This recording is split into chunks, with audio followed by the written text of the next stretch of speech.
Today's sermon has the potential of being the shortest sermon ever preached at Richmond's First Baptist Church, because there are really only 2 points. And once you get them, we can go home. The first point is this: you are the light of the world. And not only that, you are the salt of the earth. It sounds good, doesn't it?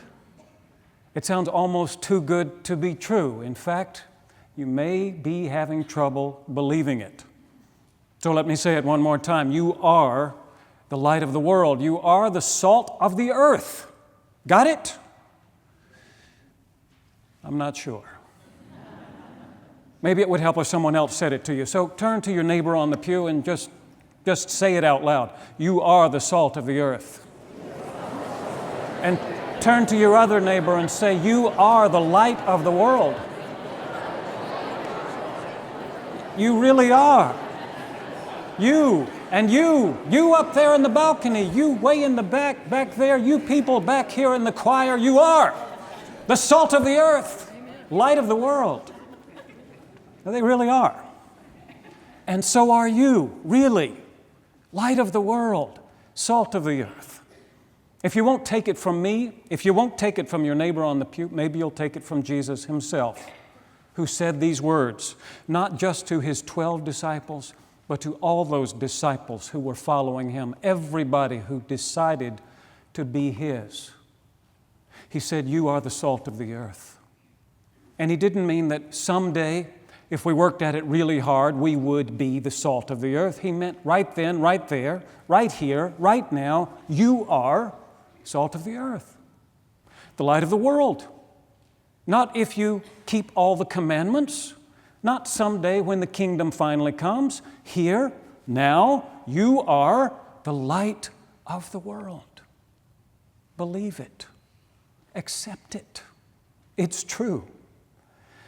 Some of you know that I go to a coffee shop not far from here and that I go there fairly frequently. Sometimes when I go, there's a young woman named Heather working behind the counter. And there is something about Heather that just makes the whole place a little brighter, a little better. When she sees me, she says hello. She calls me by name. She gives me a smile. If I remember to pay for it, she gives me a hot cup of coffee. You know, one of those people. You've known people like this who seem to have that ability to make everything around them a little brighter, a little better. And the truth is, everybody in that place knows it. Their spirits are lifted by her presence in that place. And one day I just came right out and said it. I said, Heather, you are a bright spot in a dark world. And I meant that. But I mean it when I say it to you. You, all of you, are bright spots in a dark world. You make the greater metropolitan Richmond area better simply by being in it.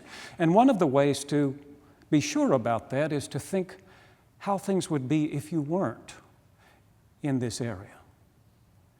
I think about that movie, It's a Wonderful Life. You remember that one? Of course you do. If you're old enough to remember anything, you remember that one. Jimmy Stewart plays the role of George Bailey, a man who's living in Bedford Falls, a New England town. He's gotten discouraged, and on Christmas Eve, he is almost ready to take his own life because he believes it would have been better for the world if he had never been born. That's when his guardian angel intervenes, Clarence, who hasn't yet earned his wings, and he shows George what the world would look like if he had never been born. Do you remember that? They go back to Bedford Falls, but it's not Bedford Falls anymore, it's Pottersville, named after the evil Mr. Potter, who now owns the entire town.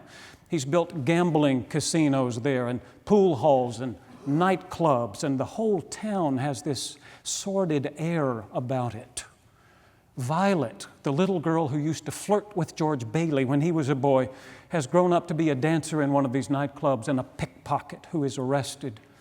George's father has died years before. The savings and loan that he ran has fallen by the wayside. George's uncle Billy has been put in a mental institution because of his responsibility for the collapse of the savings and loan. Mary, sweet Mary, George's wife, is a lonely, miserable spinster. And Harry, his brother, whom he saved from drowning when he broke through the ice before, who went on to become a great war hero and who saved 2 troop ships from going down. Harry, of course, never grew to adulthood, never made it, was never a war hero, didn't save those troops. All of this because George Bailey had never been born. By the end of this scene, George is able to go back to the bridge where he almost took his own life and thank God for the life that he has. At the end of the movie, he says, it's a wonderful life, wonderful, because he can see how his presence in the world made a difference. I want you to believe that your presence in the world makes a difference. And I think about how different Richmond would be if First Baptist Church had not been here for these last 231 years now, making a difference in this city. Sometimes it's easy for us to get discouraged. We think we're not making much progress. There are days when even I don't believe that heaven has come 1 inch closer to earth. But if I think about how Richmond would be if we weren't here, well, that changes everything. You are the light of the world. You are the salt of the earth. I want you to believe it. If you do, I can move on to the next point, which is this: be what you are. Be what you are. You are the salt of the earth. You are the light of the world. Now just be what you are. Well, why wouldn't you be? There is a hint in our gospel text, and if you look at it closely, maybe you can see it.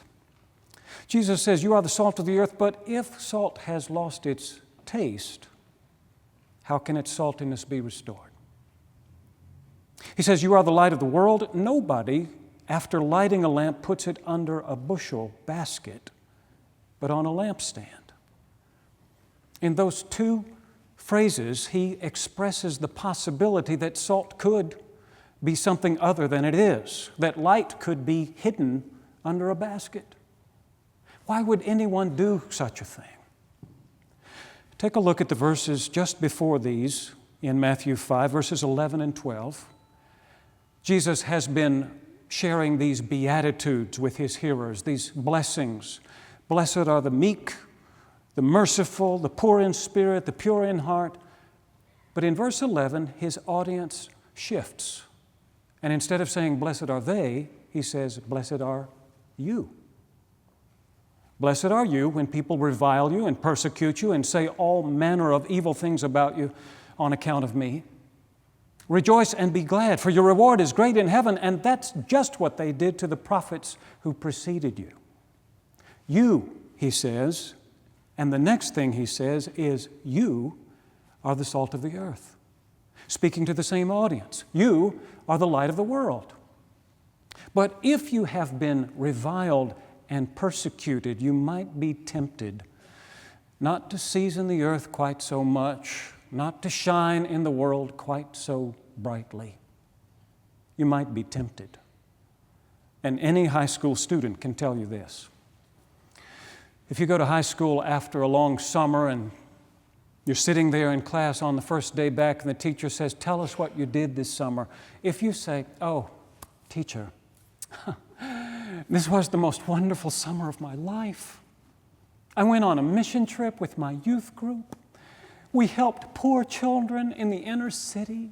I got to sing in the youth choir. Why, we had Bible study every night. I led devotions in the morning. I believe that this summer I got closer to Jesus than I've ever been in my life. If you talk like that in high school, you will be reviled and persecuted.